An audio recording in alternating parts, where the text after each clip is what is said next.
Hola, soy la contadora pública Marcela Cerezo y quiero darle la bienvenida a esta segunda serie de capacitación puntual, Incumplimiento Tributario. Imagine un gran filtro a nivel de la atmósfera que marcara los incumplidores con una señal luminosa. Observaríamos que hay millones de personas que hoy están participando en alguna maniobra de este tipo alrededor del mundo. Argentina brillaría muy fuerte, lamentablemente, tanto por aquellos que ocultan su carga fiscal como por los que no ingresaron algún tributo determinado por la Administración Tributaria en tiempo y forma. Y también habría otros puntos brillantes, que serían los que no cumplieron con alguna obligación formal o aquellos que estarían aprovechando su conocimiento de la normativa para eludir el pago del tributo. Así podemos ingresar a esta materia, definiendo el incumplimiento tributario como el conjunto de actividades que son desfavorables para el sistema tributario en cualquiera de sus niveles, nacional, provincial, municipal.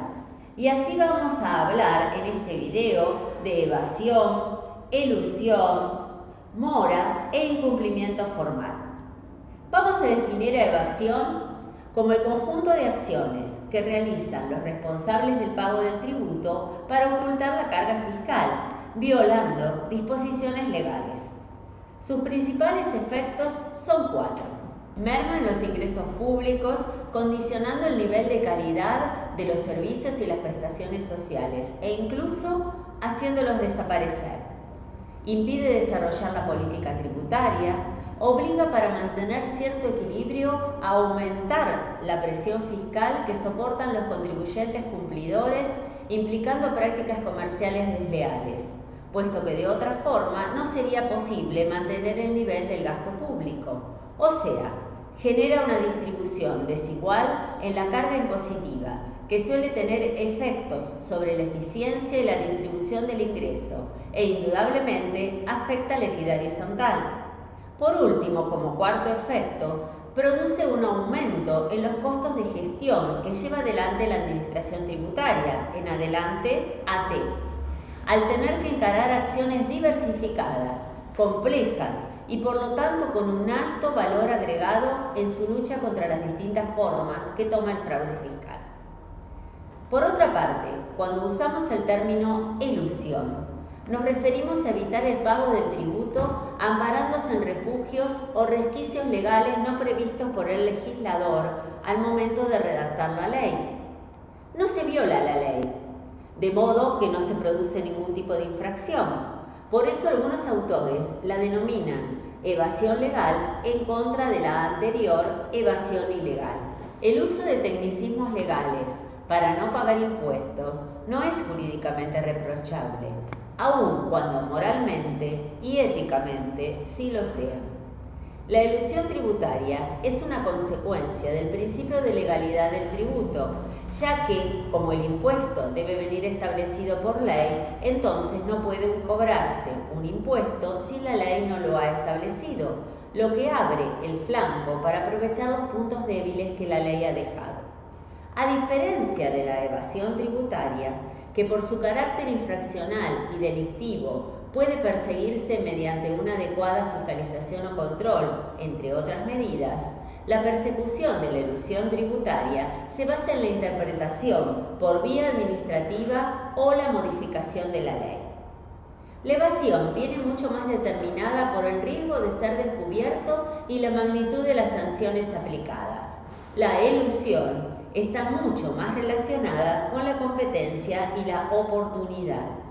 Lo que realmente importa es que ambas reducen los ingresos tributarios y causan una redistribución de la carga tributaria entre otros contribuyentes que no son capaces o no desean evadir o legalmente eludir los impuestos. Otra forma de incumplimiento es la mora, que se produce cuando el deudor no ha cumplido la obligación tributaria dentro del término estipulado. ¿Cómo la combato? Desarrollando la función de cobranza, que es aquella que faculta a la AT a gestionar mediante acciones o procedimientos coactivos el cobro efectivo de las obligaciones tributarias sustanciales.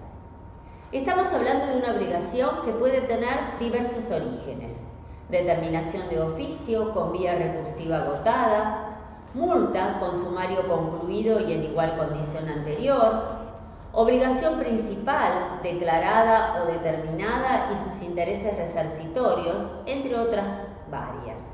Para expresarlo en dos palabras, nos estamos refiriendo a deuda firme.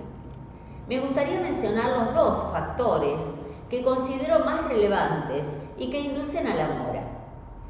Uno es el cobro coactivo no realizado eficazmente por la AT, tanto en su fase administrativa como en el control judicial una vez agotada la primera vía. Y el segundo factor que me parece de relevancia es la tasa de interés, cuando ésta es menor a la del mercado financiero, en una relación costo-beneficio. ¿Cuáles son los efectos de la mora? Hacen nacer intereses resarcitorios, punitorios y costas si se agota la instancia administrativa. La experiencia internacional muestra un amplio espectro de alternativas con respecto al ámbito más adecuado para realizar este proceso central de la administración tributaria denominado cobranza. Y ello tiene que ver con diversos factores: recursos humanos y tecnológicos con que cuenta la AT, tipos de tributos o tasas que recauda, dispersión geográfica, entre otros. Cada AT decidirá si lo realiza solos o combinados según el tipo de deuda que quiera recuperar.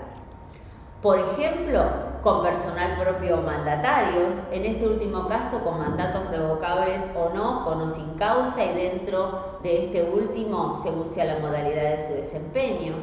Instancias administrativa y judicial una vez agotada la primera con un área prejudicial, procedimientos con atención presencial centralizada en la sede o descentralizada en centros de gestión, representaciones u otras formas, de manera remota, aunque sea parcialmente.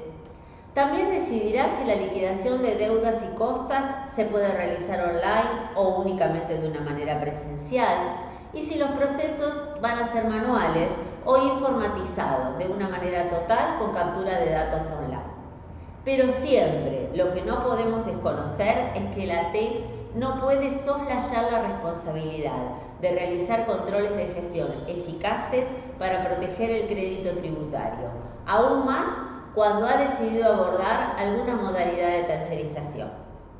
Los últimos modelos de cobranza del CIAT, Centro Interamericano de Administraciones Tributarias, enfatizan el cobro amigable o persuasivo en modelos mixtos con la cobranza coactiva o judicial. La cobranza administrativa se convierte en el procedimiento más deseable para recuperar una deuda, por ser menos costoso que la judicial. El procedimiento a utilizar dependerá incluso del comportamiento del contribuyente. ¿Cuánta resistencia pone a ingresar el crédito tributario que le corresponde? Y por último, me gustaría mencionar el incumplimiento formal, que resulta de la falta de cumplimiento a un requerimiento, el deber de colaboración o exhibición. A mi modo de ver, no debe considerarse como un incumplimiento leve, porque muchas veces resulta en la obstaculización del desarrollo de las funciones de la AT, incrementando el costo de la gestión tributaria. Como conclusión, cada vez que exista una violación o incumplimiento sobre las disposiciones de la ley tributaria, se constituye una infracción tributaria que tendrá como correlato una sanción. Hasta la próxima y muchas gracias por su atención.